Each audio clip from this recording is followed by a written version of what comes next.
Let's give it to the man who has done it all, from amassing over 150 million subscribers on YouTube to giving over $100 million to charity, planting 20 million trees, and even burying himself alive, and spending an entire day in prison.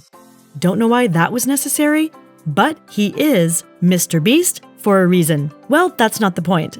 But it turns out that Jimmy Donaldson, or Mr. Beast as you know him, is currently experiencing some fire-in-the-hole moments with his food brand, Beast Burger. Let's get into the meaty details, how it all started. So, it's 2020, and with the pandemic in full swing, businesses were suffering, as well as restaurants. No sales meant no money. So, Mr. Beast had an ambitious idea and decided, you know what? Let's open 300 Mr. Beast-themed restaurants around the US. Crazy, right? But what's even crazier, he had no knowledge or the experience to pull this off. Like, how do you have such crazy ideas when you're even lower than an amateur in the business? Well, sadly, it gets even more crazy. Now, he wasn't thinking of a slow rollout here. Nope, Jimmy wanted to drop all 300 restaurants in one day, the same feat that took other restaurants many, many years to achieve. Again, another reason why he's called Beast. Plus, who knew if the menu would even be any good? But you gotta hand it to the guy. He doesn't back down on a challenge. So, his first stop was to visit a world-class chef and whip up the perfect menu. And then, he made a promotional video saying, "I opened a restaurant that pays you to eat at it." Talk about some off-the-roof marketing. But there was a problem. How was he going to open up 300 restaurants without a permit? Ghost kitchens, my friend. It's like ghostwriters, but for food. As simple as that. So, the deal was pretty simple. Mr. Beast brings the brand, menu, and orders, while the restaurants bring the staff and all the necessary equipment. Now, the middleman in this deal was the company Virtual Dining Concepts, VDC for short. They brought these services together and provided hundreds of ghost kitchens that were willing to prepare the meals, and for a share of the revenue, of course. Now, if you don't know who the VDCs are, it's the same company that provided ghost services for DJ Khaled's chicken wings, Mariah Carey's cookies, and Steve Harvey's Elevate You drink brand. So they pretty well understood the business. Or not. Well, finally, on the 20th of December, he shared the good news on Twitter. His business launch was a success. It became an instant hit, with everyone talking about the new Burger King in town, and it shot up to #1 on Twitter within minutes. I mean, who wouldn't be a bit concerned about a burger takeover? But the community rallied behind him, and orders started pouring in faster than you can say, "Extra sauce, please." The fall. Reviews and content flooded the internet, with creators racking up views like they'd hit the jackpot. People were loving this burger bonanza, sharing their awesome experiences left and right. Everything seemed to be on track for a smooth ride. Or was it? Well, don't hold your breath, because here comes the twist. Just as things were looking peachy, a storm of complaints started swirling in. We're talking undercooked, overcooked, and Arctic cold burgers. Turns out, with the insane demand, quality assurance and delivery got a bit tangled up. But Mr. Beast didn't waste a second. He swooped in and fixed the cold food crisis by narrowing down the delivery radius. They practically ran out of delivery drivers.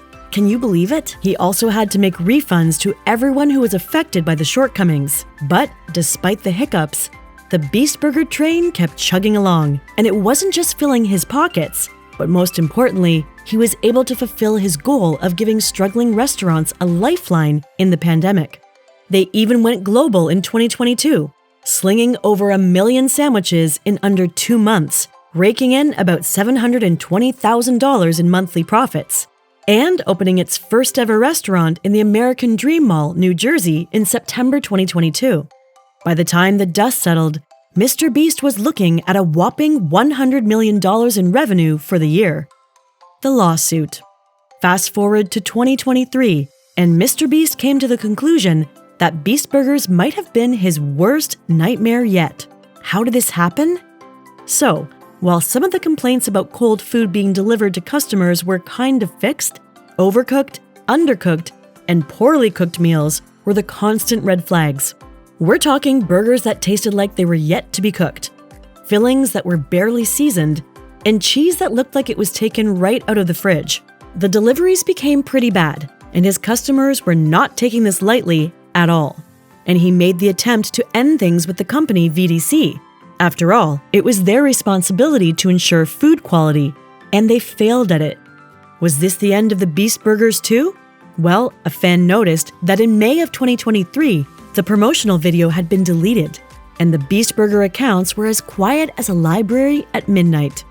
He inquired if this was what he was thinking, and like you guessed, MrBeast responded saying that with hundreds of restaurants, it was impossible to guarantee the quality of food that was served. Also, in a now-deleted tweet, he responded to another fan saying it hurts his soul to see orders messed up, and sadly, he can't get out of the deal with VDC. But it gets worse. He admitted that his younger self had literally shook hands with the devil and signed a bad deal. But Jimmy wasn't just going to sit and watch someone else destroy his image, so he sued the VDC company and wanted nothing to do with them anymore. But it wasn't that simple, because VDC wasn't having it either, and they responded with a lawsuit against Jimmy. According to them, they did nothing wrong. The deal was to provide Beast Burgers with ghost kitchens, and not to guarantee the food's quality. In fact, Jimmy was to be blamed for his actions. What actions were they talking about here? Well, basically, Jimmy spoiled a good thing when he went around replying to every post about how the Beast Burger was not living up to its name, and publicly complaining about not being able to get out of the contract with the company. In their defense, Jimmy was engaging in what's called a cash grab, and trying to bully the company for his own monetary gain. And for the damages that Jimmy's public stunt had caused the company, they sued him for a whopping $100 million. The arguments. So, with lawsuits flying in all directions and a fat amount of money on the line, it's obvious that neither of the parties wants to be wrong and own up to their mess. That's where we come in to answer the tough question, who is wrong and who is right here? The only problem MrBeast has against VDC is the amount of complaints from customers. Now, VDC claimed that Jimmy turned on the siren by highlighting and responding to every negative tweet about Beast Burger. But, I mean, if the meals were great, we wouldn't be here, right? If VDC had kept up their side of the deal, there wouldn't have been bad reviews, and MrBeast wouldn't have had to respond to the tweets. This would immediately be followed by a counterattack from VDC. First, they would argue that there are no food brands without poor reviews. And in MrBeast's case, responding to the tweets only made a giant out of the problem. Plus, relative to the volume of orders being delivered, it wasn't anywhere near as bad as Jimmy made it seem. The second point VDC will also likely argue is that it was never in the books for them to provide high-quality food. They only needed to slap the MrBeast name on it, not guarantee Michelin stars. If VDC claims that the number of negative reviews compared to the volume of orders is relatively low, then how true is that? To answer this, we'll have to know the facts. According to the study done by the National Restaurant Association, 7% of restaurants had critical violations, which would include anything from cross-contamination with bacteria, sewage backups, to lack of running water. We know Virtual Dining Concepts has slung about 6 million orders based on what their website says. It's a safe bet that most were from Beast Burger. Sorry, Mariah Carey cookies, you're not stealing the show on this one. Even if we play it safe and say only 1 million orders hit the MrBeast grill, we're talking a small fraction griping about the grub.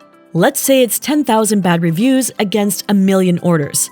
That's just 1% waving the quality flag, way below the 7% restaurant fumble rate. Of course, it's like comparing apples to oranges. A nasty review online isn't quite the same as a health code violation. But it gives us a hint that maybe Jimmy's got his sights set too high on the negative tweets. Having only 1% poor review across 1 million or more orders is a 99% success rate, and that's the point MrBeast failed to get. After all, he's not an expert in the business, so he doesn't get all the blame.